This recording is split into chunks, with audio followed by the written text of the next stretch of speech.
আসসালামু আলাইকুম। আমি নাসরিন রহমান এমএন ব্লগ থেকে বলছি। কেমন আছেন সবাই? আলহামদুলিল্লাহ, আল্লাহ তাআলা যে অবস্থায় রেখেছেন শুকরিয়া আদায় করি।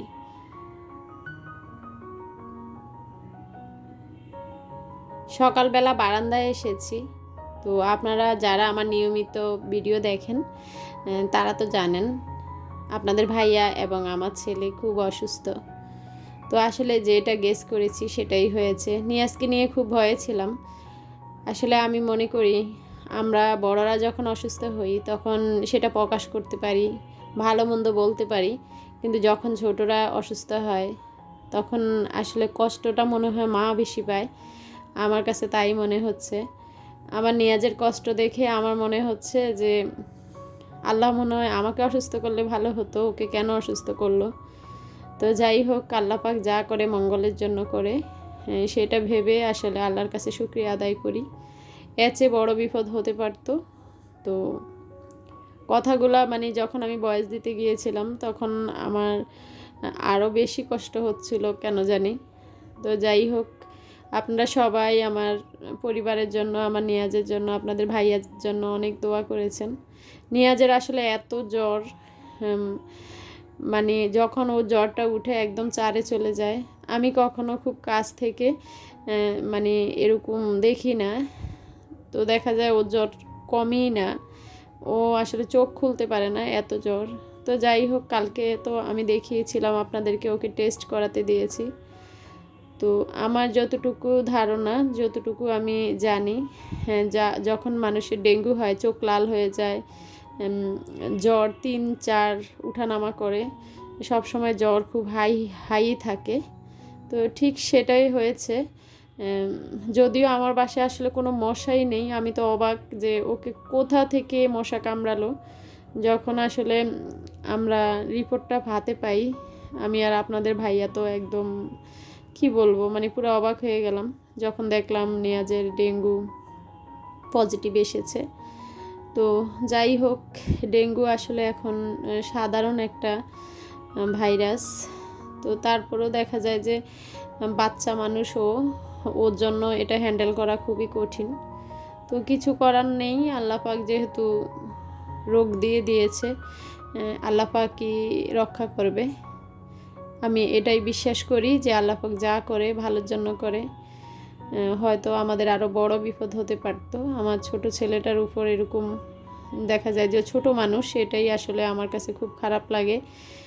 আপনাদের ভাইয়া আজকে আমাকে বারবার বলছিল আমি অসুস্থ, আমার এত খারাপ লাগে না, কিন্তু দেখো নিয়াজের ও চোখ খুলতে পারতেছে না, এরকম অবস্থা। তো এই তো আমি যখন করছিলাম, রিপোর্টটা আমি হাতে পেয়েছিলাম তখন দেখছিলাম, এমন সময় আপনাদের ভাইয়াও ফোন দিয়েছিল আমাকে। তো আমি তখনই ভিডিওটা করেছিলাম। আসলে আপনাদের ভাইয়া বাসায় ছিল, আমি নিয়াজকে নিয়ে হসপিটালে গিয়েছিলাম। তো আলহামদুলিল্লাহ আপনাদের ভাইয়া আগের থেকে কিছুটা ভালো আছে, পুরোপুরি সুস্থ হয়নি। তো এই যে এটা হয়েছে আজকের ভিডিও। নিয়াজকে এখন প্রচুর সময় দিতে হচ্ছে, কেননা ছোট মানুষও, মাত্র ছোট বাচ্চা, ও আসলে এত বুঝে না। তো যাই হোক, ডাক্তার বলেছে যে ওকে বেশি বেশি খেতে দিতে হবে, যেগুলো আসলে তরল খাবার, বাকি যেই সব ফলে দেখা যায় যে বেশি পরিমাণ পানি আছে সেসব ফল, যেমন মালটা, তারপর হয়েছে ডাবের পানি, শসা, গাজর, যেগুলোতে পানি আছে সেই সব ফলগুলো খেতে দিতে হবে। তো এখানে আমরা নিয়াজকে যখন রাত্রে ডাক্তারের কাছ থেকে নিয়ে আসছিলাম, তখন আসার সময় আবারও মালটা টালটা নিয়ে এসেছি, কেননা ওকে প্রচুর খাওয়াতে হবে এখন। তো ম্যাডাম বলেছে, ডাক্তার যাকে দেখে আসছি মহিলা, উনি বলেছে যে ওর ফার্টিলাইটটা এখনও ভালো আছে। ডেঙ্গুতে যেহেতু ভয়ে ফার্টিলাইট কমে যায়, তো প্রচুর ওকে পানি, তরল জাতীয় খাবার খাওয়ান, তাহলে দেখা যায় যে তাড়াতাড়ি সুস্থ হয়ে যাবে।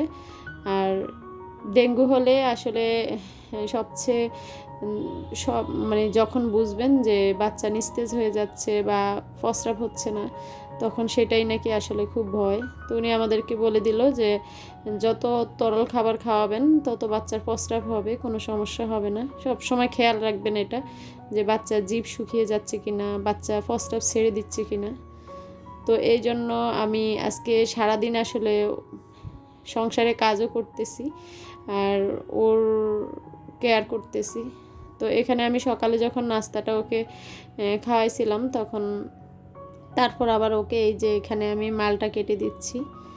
তো ও তো আসলে বিছানা থেকেই উঠে না। সকালে দেখলাম একটু ভালোই হাঁটাহাঁটি করলো, কিন্তু বিকালে ও একদমই চোখ খোলে না, মানে বিছানায় পড়ে আছে, বলে ভালো লাগে না। তো কতক্ষণ পর পর আমি ওকে উঠিয়ে খাওয়াই।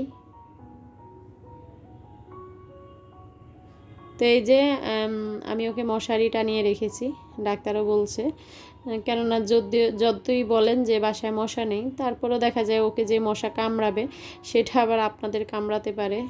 তো আসলে এগুলা সতর্কতা আর কিছু না। কিন্তু আমি সবসময় মনে করি রোগ দিবে আল্লাহ, যার জন্য বরাদ্দ করেছে তার উপর তো আসবেই, সেটাই। তো এখানে আমি নিয়াজকে অর্ধেক নাস্তা খাইয়ে মালটাগুলো খাওয়াইছিলাম, আবার অর্ধেক নাস্তা নিয়ে গিয়েছিলাম, কিন্তু ও নাস্তা খাওয়ার ভয়ে দেখছিলেন একদম খাতা মুড়ি দিয়ে শুয়ে আছে। তো আমার রান্নাবান্না কিন্তু হয়ে গিয়েছে। লাস্টে আমি আবার এখানে 2টা ডিম বোনা করে নিচ্ছি। নিয়াজ এই ডিমটা খুব পছন্দ করে, যদিও ঝোল খাবে না, হয়তো ডিমটা একটু খাবে।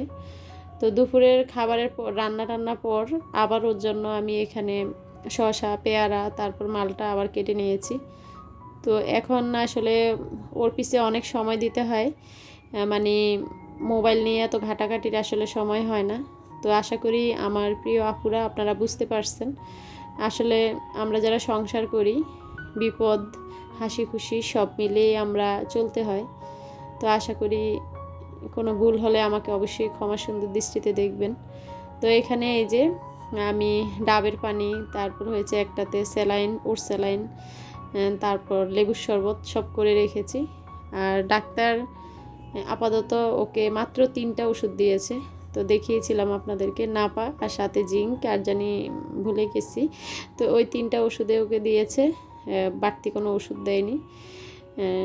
আসলে ডেঙ্গুতে তেমন কোনো ওষুধ উনি বলল লাগে না, শুধু সতর্কতা অনেকটা, মানে খাবারের ব্যাপারে কেয়ার থাকলেই ডেঙ্গু রোগ সারে। তো যাই হোক, বিকালে নিয়াজের জ্বর এসেছে আবার তখন নিয়াজ ঘুমাচ্ছিল, আমাকে একদমই সহ্য করতে পারে না, মাঝে মাঝে যে তুমি সরে যাও, কেননা আমি সারাদিন ওর গা মোছাই, এটা ওর পছন্দ হয় না। তো ও আর আপনাদের ভাইয়া যখন ঘুমাইছিল তখন আমি এই কাজগুলো করেছি।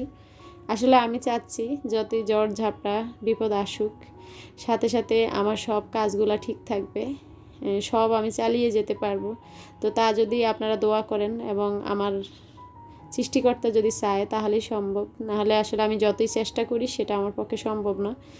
তো আজকেও ভিডিওটা আপলোড করতে পেরেছি, সেটাও আল্লাহ পাকের ইচ্ছা।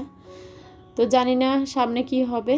আমার প্রিয় আপুরা যারা এই পর্যন্ত ধৈর্য ধরে আমার ভিডিও দেখতেছেন, তাদেরকে আবারও বলতেছি অনেক বক বক করে ফেলেছি। আমার বক বক কেউ যদি বিরক্তির কারণ হয় আমাকে ক্ষমা করবেন, আর আমার পরিবারের জন্য দোয়া করবেন যেন আবারও আপনাদের সামনে সুন্দর একটা ভিডিও নিয়ে আসতে পারি।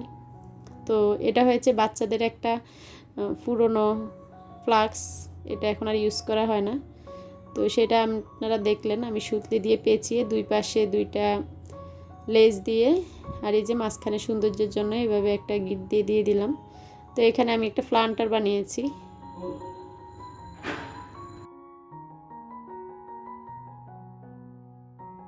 তো মাশাআল্লাহ প্লান্টারটা দেখতে অনেক সুন্দর হয়েছে। আপনাদের কাছে কেমন লেগেছে অবশ্যই জানাবেন। আবারও বলছি আমার পরিবারের জন্য দোয়া করবেন। যারা অসুস্থ আছেন আমার ভিডিও দেখতেছেন, আল্লাহ যেন তাদেরকে সুস্থ করে দেয়। যারা বিপদে আছেন তাদেরকে আল্লাহ যেন বিপদ মুক্ত করে দেয়। সব সময় আমরা মুসলমানের জন্য তো অবশ্যই দোয়া করব। সবার জন্য দোয়া রইল। এখন আমি আপাতত এটাকে ফুল রাখবো না, এখানে এটা শোপিস হিসাবে রাখবো। এই যে আমার এখানে রেখে দিলাম। তো আজকের মতো বিদায়, আবারও হাজির হব নতুন ভিডিও নিয়ে, যদি ভালো থাকি সুস্থ থাকি। আজকের মতো বিদায়, আল্লাহ হাফিজ, আসসালামু আলাইকুম।